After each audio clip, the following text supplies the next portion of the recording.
We are back on the Morning Brew, and I love it. We're talking with Dr. Wayne Kwong this morning. Welcome back. Thank you. And are you recovered? Because I know last weekend you were out doing what was it, like a 200-mile hike? No, it was a 45-miler through the Olympic National Park. And you had to pack everything with you. You had everything. But it was awesome. We're hiking at 3 a.m., 2 a.m. in the morning, and the stars are out shooting stars and crashing out on emergency bivvies, and it's kind of a soulful, kind of like Finding the Buddha. Like Eddie's new book?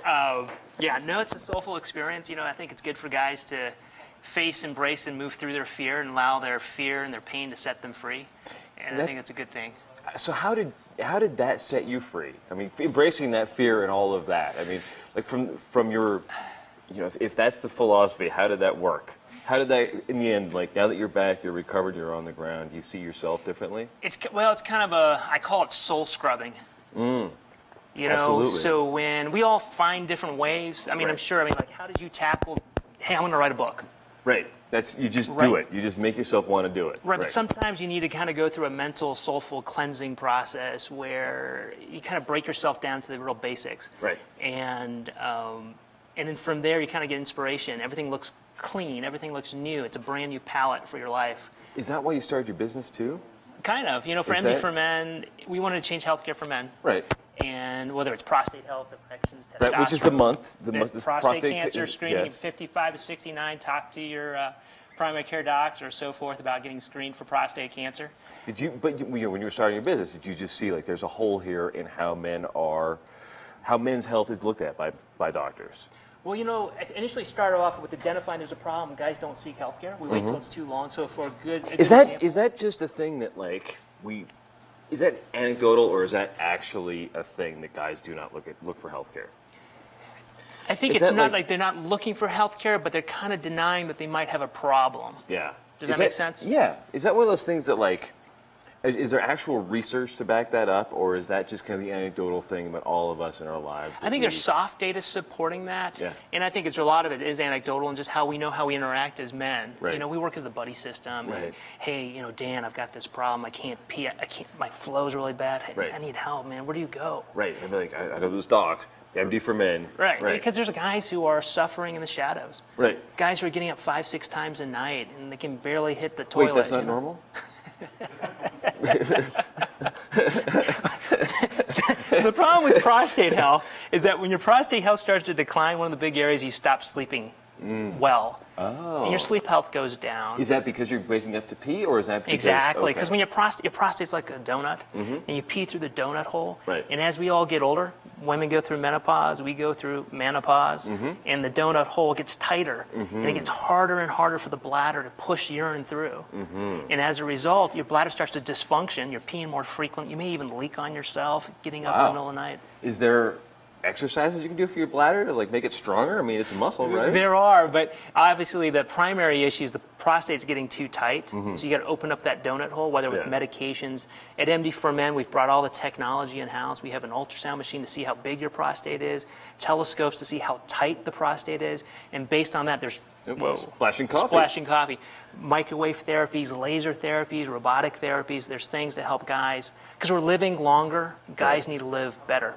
Right. And if we don't want guys to neglect their care. Is this one of those things that identifying it early is better than anything else? Yes, exactly. So that's an exact example of where if guys ignore it, eventually they'll stop peeing.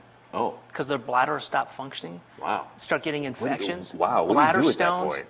Well, that's the problem. You try and salvage the situation, open up the prostate to salvage function, but also guys can go into kidney failure. Wow. And go on dialysis if they let it go too far. And so, and I'm curious too for you, how do you face your fears and kind of move through them? I think it's important people know you. Yeah, well, that's a good question. I don't exactly know.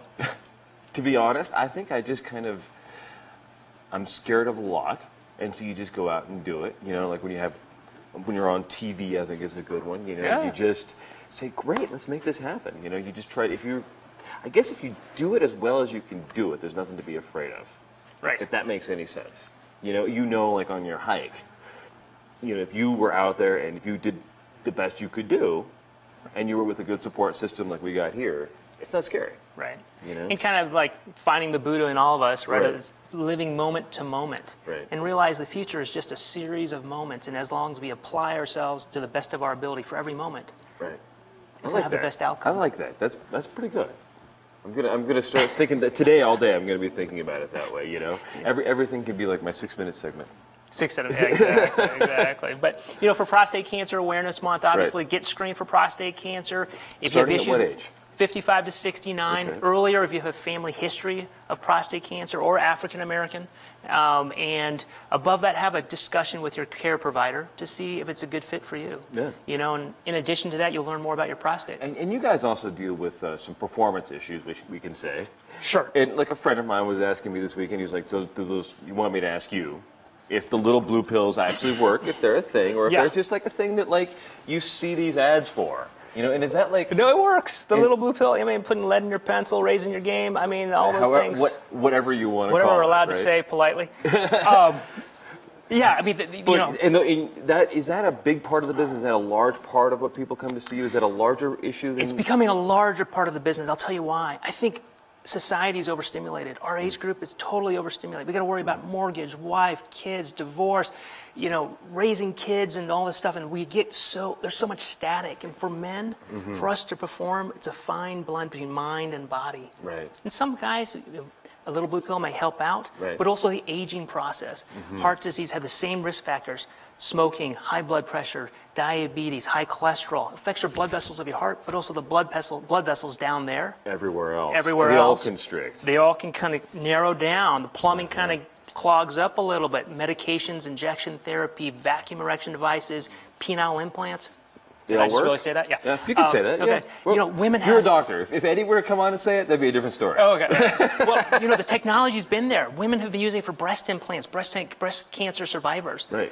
Guys, we don't ever talk about this. The technology has been there for guys, but we're too embarrassed to talk about it. And so now we're doing community seminars to start the dialogue in the community amongst men that, hey, technology exists and guys can have a better quality life, not just for him, but also for her. Yes. And is that one of the main things when people come into the office? Is it because the wife suggested? Wow, great point. There's a high percentage of our guests or clients who come in because the partner picked up the phone, especially for neonatal vasectomies, because the guys are just freaked out. But I'd say probably half of the appointments are made by the wives. Really? You've got to get this appointment. Oh, that's pretty cool. That's very cool. So that's it. There's no shame. It's a fun. single 30-minute appointment. You're in and out, simple, safe, and effective. You lay down. You don't have to have your legs on there. It's easy. I love it. Well, we're going to be back in a couple of seconds. Eddie's going to talk about his new book, and then we've got our friends from the Viadoro here. Did you meet them? Yeah, I heard about that. Sounds like a fun time this weekend at the Viadoro. Great. Well, we'll be back in a couple of seconds on the Morning Brew. All right.